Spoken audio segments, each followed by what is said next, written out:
Assalamualaikum warahmatullahi wabarakatuh. Halo sobat semua, selamat berjumpa kembali di channel kami Pecinta Horor. Cerita kali ini bermula dari ngototnya Warni yang tidak mau mengadakan selamatan atas kepindahannya menempati rumah baru sesuai adat Jawa yang biasa berlaku. Kebetulan dia pun sedang hamil kala itu. Bagaimana kisah utuhnya? Inilah Terekan Kidung Janin bagian pertama, ditulis oleh Masrulo Faki.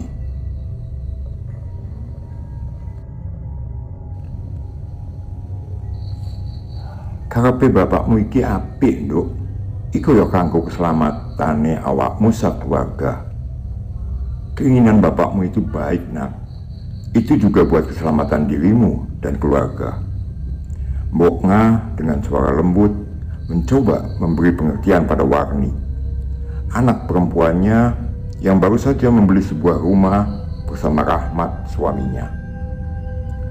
Meski tersirat kekecewaan, ia masih berusaha tenang menghadapi watak keras Warni yang menolak untuk membuat syukuran atas rumah baru dan sekaligus kehamilan pertamanya setelah 4 tahun menikah.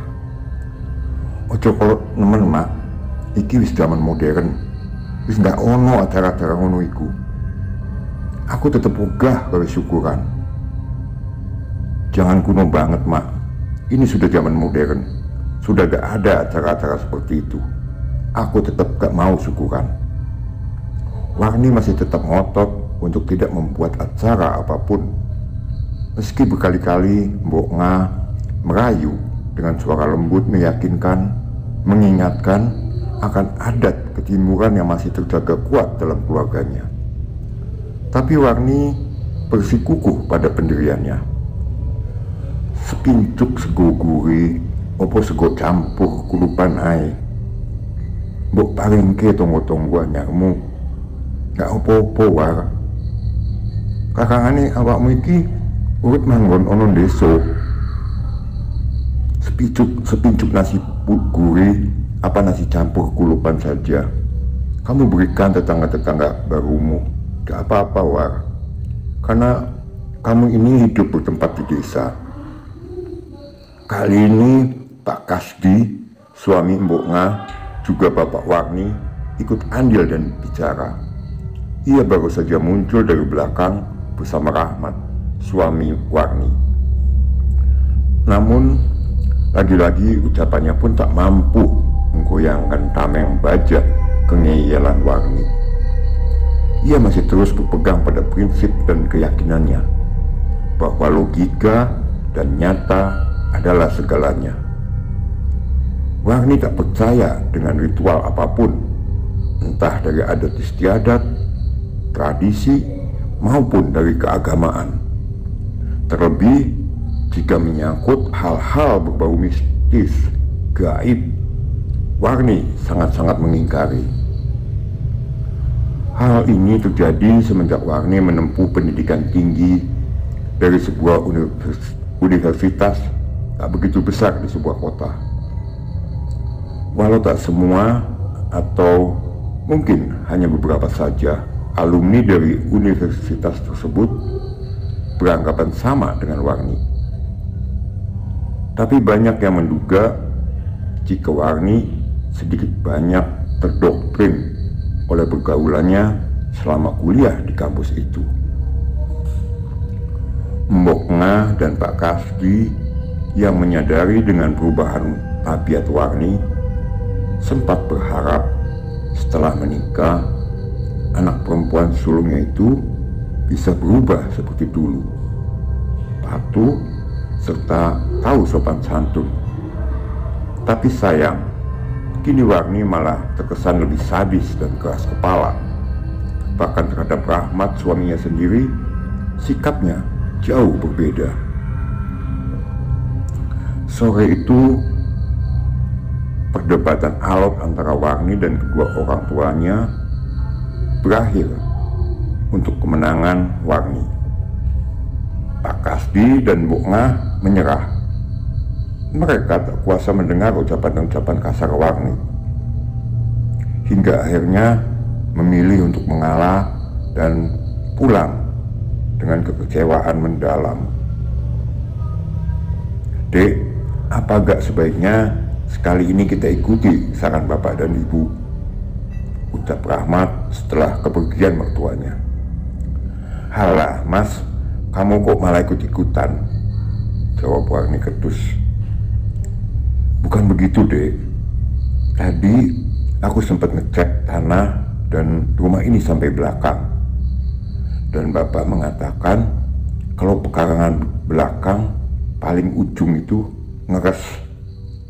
Rahmat kembali menjelaskan, berharap Warni bisa berubah pikiran. Tapi bukan sebuah jawaban mengenakan hati diterimanya, melainkan ejekan dan ledekan sengit yang keluar dari mulut Warni. "Yang ngeres itu pikiran halumu dan bapak. Aku tetap tidak akan mengadakan acara apapun, buang-buang duit aja." Lagi-lagi Rahmat hanya bisa terdiam. Mengalah adalah satu-satunya cara baginya menghindari keributan dengan Warni. Sebab sudah 4 tahun dirinya berumah tangga, tak sekalipun bisa menentang jika Warni sudah bersikap batu. Dan akhirnya sejak detik itu, hari itu, dimulainya kehidupan baru Rahmat bersama Warni dalam kemandirian atau di rumah sendiri. Menjadi titik awal sebuah tragedi memilukan, juga menakutkan bagi seluruh warga kampung, khususnya tetangga-tetangga terdekat Warni.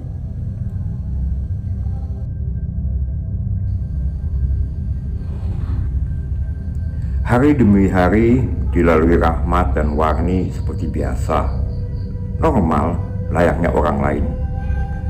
Meski dalam beberapa hal, khususnya cara bermasyarakat, keduanya sering menjadi gunjingan warga, terutama sikap Warni. Namun bagi Warni sendiri bukanlah satu perkara penting untuk mengganggu aktivitasnya. Kehidupannya memang lebih mapan dibanding tetangga-tetangga terdekatnya, membuat matanya semakin memandang sebelah kepada mereka-mereka yang tak menyukainya.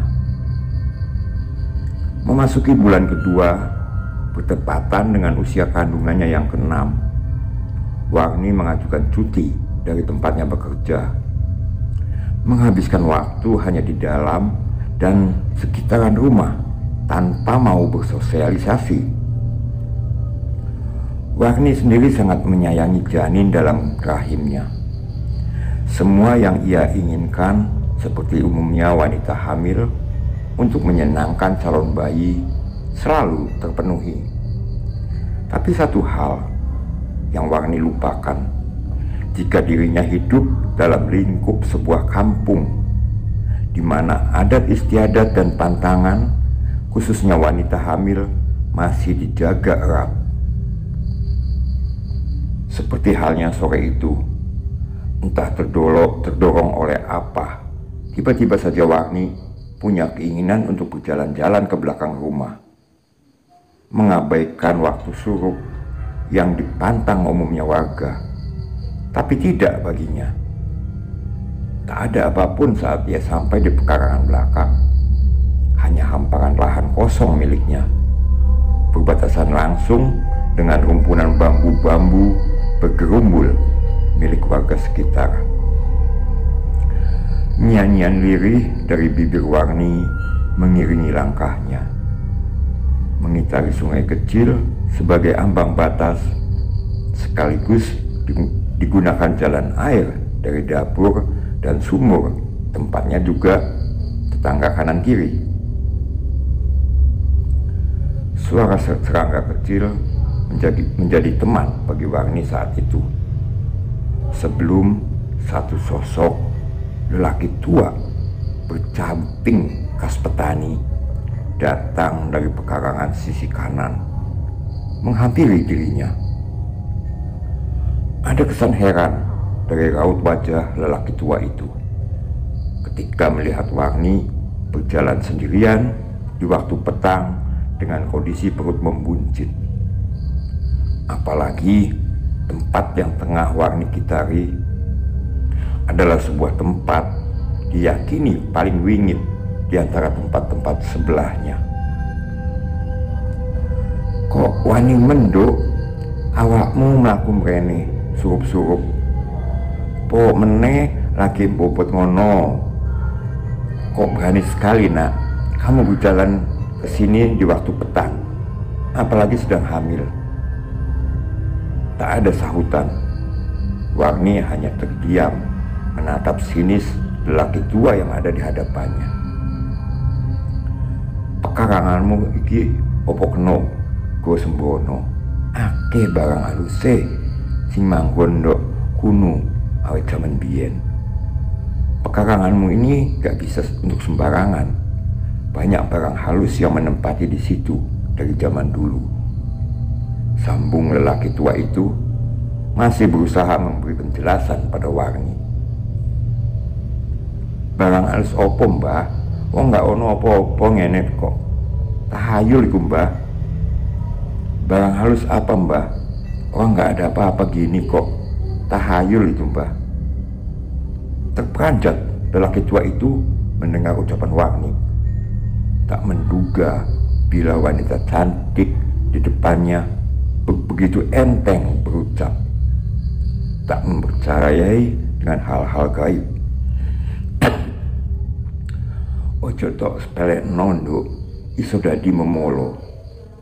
Lelembut kui ono masih ora iso didelok nek ora pas kebenaran. Opo nggo mata jero. Jangan kamu remehkan nak. Bisa jadi malapetaka. Lelembut itu ada walau tak bisa dilihat jika tidak pas betul atau memakai mata batin. Lelaki tua itu masih berusaha sabar mengingatkan kembali dengan suara pelan. Sayang, tanggapan Warni tidak berubah. Ia tetap mencibir dan tak percaya tentang semua ucapan Mbah Sarji, lelaki yang disepuhkan kampung Waru, tempat Warni tinggal. Beberapa saat kemudian, Warni berlalu dengan gumaman tak jelas.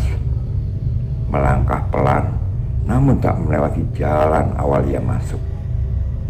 Ada siratan aneh dari pancaran mata Mbah Sarji melihat Warni memilih melompati sungai kecil daripada melalui jembatan papan pendek yang pertama dilewatinya. Astaga, kemendel tenan, raduwe adab. Pantangan opo wae wani nglanggar.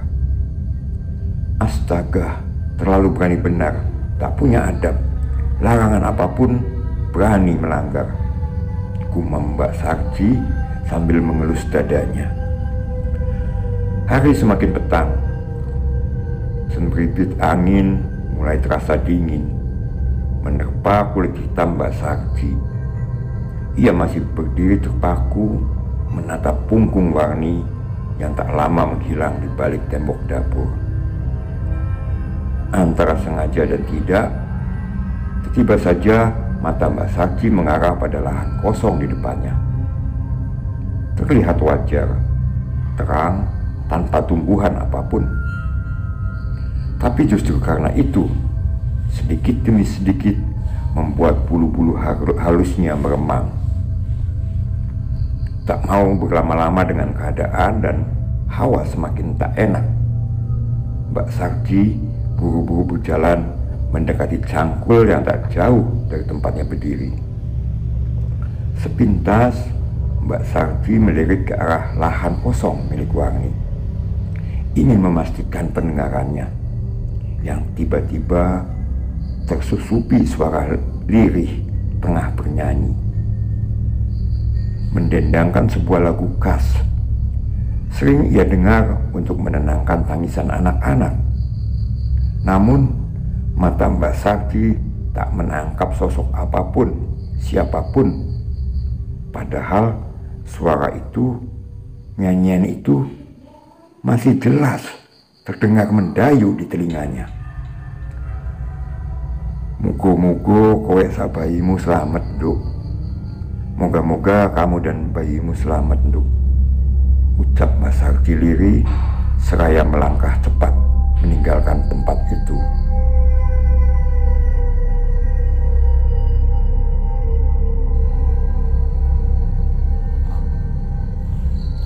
Demikian cerita Terakan Kidung Janin bagian yang pertama. Apakah kekhawatiran Mbak Sarji hanya kekhawatiran kosong belaka? Ketakutan dari orang tua yang masih mempercaya hal mistis atau tahayul? Ikuti terus cerita selanjutnya di channel ini. Dan pastikan sobat sudah berlangganan secara gratis di channel kami dengan mengklik tombol subscribe dan tombol loncengnya agar sobat mendapat pemberitahuan secara langsung untuk cerita-cerita selanjutnya. Akhir kata, wassalamualaikum warahmatullahi wabarakatuh. Sampai berjumpa di cerita selanjutnya.